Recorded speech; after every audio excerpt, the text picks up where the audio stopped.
नमस्कार दोस्तों, स्वागत है आपका फिर से एक नए वीडियो में। तो दोस्तों, 8 पे कमीशन पर लेटेस्ट और बिग अपडेट निकल कर आई है, जहां पर आज कुछ पॉइंट के माध्यम से आपको अपडेट देने वाला हूं कि क्या लेटेस्ट अपडेट निकल कर आई है। ठीक है, 8 पे कमीशन पर बिग अपडेट है जो कि दिसंबर 2025 की अपडेट है।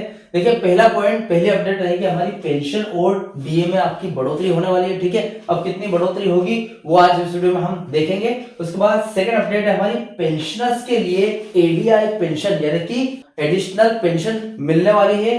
कितनी क्या मिलेगी, क्या अपडेट है इस पर, ठीक है, ये जानेंगे। उसके बाद तीसरा पॉइंट हमारा, तीसरी अपडेट है डीएससी पेंशनर्स को एसीपी या फिर एमएससी मिलेगा या नहीं, वो आज जानेंगे। ठीक है, तो चलिए, चैनल पर आओ तो सब्सक्राइब करें। मेरा नाम है सोनू विश्वकर्मा। जानकारी यूजफुल लगे तक लाइक करके जरूर जाना। चलिए दोस्तों, बढ़ाते हैं वीडियो को आगे। 8 सीपीसी यानी कि 8वां वेतन आयोग पर बहुत ही बड़ी अपडेट है। दिसंबर 2025 तक की सबसे बड़ी और पक्की खबर यह है कि 8वें वेतन आयोग का गठन यानी कि फॉर्मेशन हो चुका है और इसकी टर्म्स ऑफ रेफरेंस टोर यानी काम करने की रूपरेखा नोटिफाई कर दी गई है। ठीक है, अब क्या लागू हो गया है वो देख लेते हैं।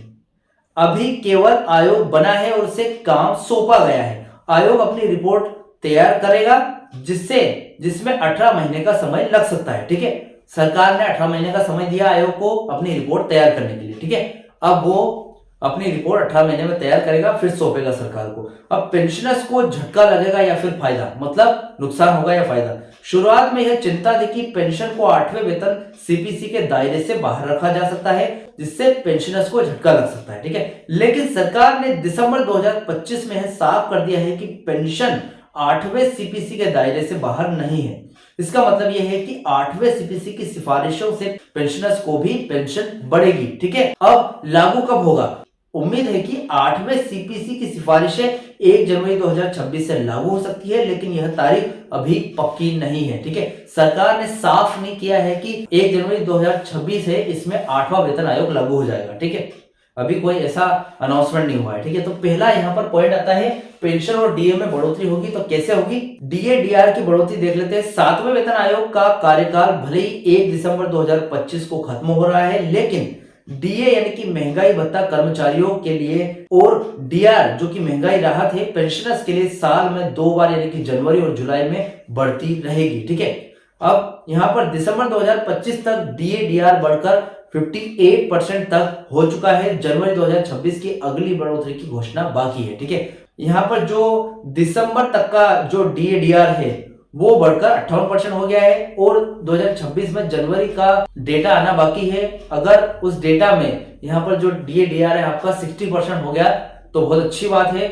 50% के बाद वैसे डेटा जो आपका डीए डीआर है वो विलय हो जाता है आपकी बेसिक सैलरी में। 8 सीपीसी में क्या होगा वो देख लेते हैं। जब 8वां वेतन आयोग यानी कि 8 सीपीसी लागू होगी तो संभावित है कि 2027 से लेकर 2028 तक, तब उस समय तक का बढ़ा हुआ डीए मूल वेतन यानी कि बेसिक पे में और मूल पेंशन जो कि बेसिक पेंशन है उसमें मिला दिया जाएगा, मर्ज कर दिया जाएगा और डीए फिर से शून्य जीरो हो जाएगा।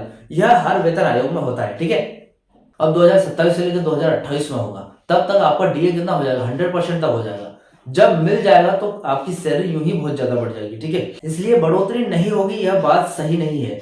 जब तक 8वां सीपीसी लागू नहीं होता डीए डीआर साल में 2 बार बढ़ता रहेगा। ठीक है, अब यहां पर सेकंड पॉइंट आता है हमारा, पेंशनर्स के लिए एडी एडिशनल पेंशन पर क्या अपडेट है वो देख लेते हैं। सरकारी पेंशनर्स को उम्र के हिसाब से यानी कि उम्र के हिसाब से एडिशनल पेंशन मिलती है। दिसंबर 2025 तक इसके सही नियम क्या है वो देख लेते हैं। जो दिसंबर के टाइम पे जो नियम चल रहे हैं वो ये है कि आपकी जो पेंशन है वो 65 वर्ष में कोई बढ़ोतरी नहीं होगी, 70 में भी कोई बढ़ोतरी नहीं होगी और 75 वर्ष में अगर आप 75 साल के हो जाओगे तो एडिशनल पेंशन में आपको 15% की बढ़ोतरी यानी कि ये जानकारी है। ठीक है, 80 वर्ष की उम्र से वैसे लागू होती है लेकिन 75 कर दिया गया है, इसको 75 से स्टार्ट हो जाएगा। ठीक है, अब देखिए यहाँ पर स्पेशल जानकारी देखिए, नियम के हिसाब से तो ये है कि 80 वर्ष से कम हो गया आपकी उम्र तो 0% आपको एडिशनल पेंशन मिलेगी। 80 से 85 वर्ष में आपको 20% मिलेगी, 85 से 90 में 30% और 90 से 95 में 40 और 95 से 100 वर्ष में 50% आपको एडिशनल पेंशन मिलेगी। ठीक है, अब आप 100 से भी ज्यादा जीते हैं, जो कि कोई नहीं जीता आज के टाइम पे तो, लेकिन अगर फिर भी जीते हैं तो 100% आपको पेंशन मिलेगी। जैसे आपकी जो पेंशन चल रही है उससे डबल पेंशन मिलेगी डायरेक्ट। अगर 20,000 पेंशन मिलती है तो 40,000 रुपए मिलेंगे। अब वैसे इतना कोई जीता नहीं है, लेकिन ये एक जस्ट कंडीशन दी गई है, ठीक है। अब यहाँ पर तीसरा पॉइंट निकल कर आता है हमारा, डीएससी पेंशनर को एसीपी या फिर एमएससीपी मिलेगी या फिर नहीं, ठीक है। देखिए डीएससी यानी कि डिफेंस सिक्योरिटी कोर के पेंशनर्स के लिए एमएससीपी यानी कि मॉडिफाइड एश्योर्ड करियर प्रोग्रेशन लागू है। अब एमएससीपी क्या है? यह स्कीम सरकारी कर्मचारियों को उनके करियर में 3 बार प्रमोशन या उससे जुड़ी फाइनेंशियल अपग्रेडेशन सुनिश्चित करती है, भले ही उन्हें वास्तविक प्रमोशन ना मिला हो।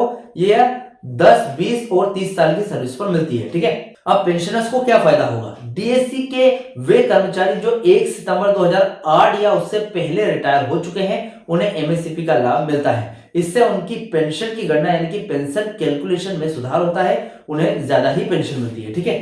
तो फिलहाल ये अपडेट थी दिसंबर की, जो एसीपी और एमएससीपी के बारे में थी, उसके बाद पेंशन के बारे में थी, पेंशनर्स के लिए एडिशनल पेंशन के बारे में थी। जो भी अपडेट थी वो मैंने आज इस वीडियो में आपको दे दी है। इस अपडेट से रिलेटेड जो भी आपके डाउट, क्वेश्चन वगैरह तो मुझे कमेंट बॉक्स में कमेंट कर सकते हैं। वीडियो अच्छा लगा तो वीडियो को लाइक कमेंट से जरूर करें। मिलते हैं दोस्तों नेक्स्ट वीडियो में। सी यू सून।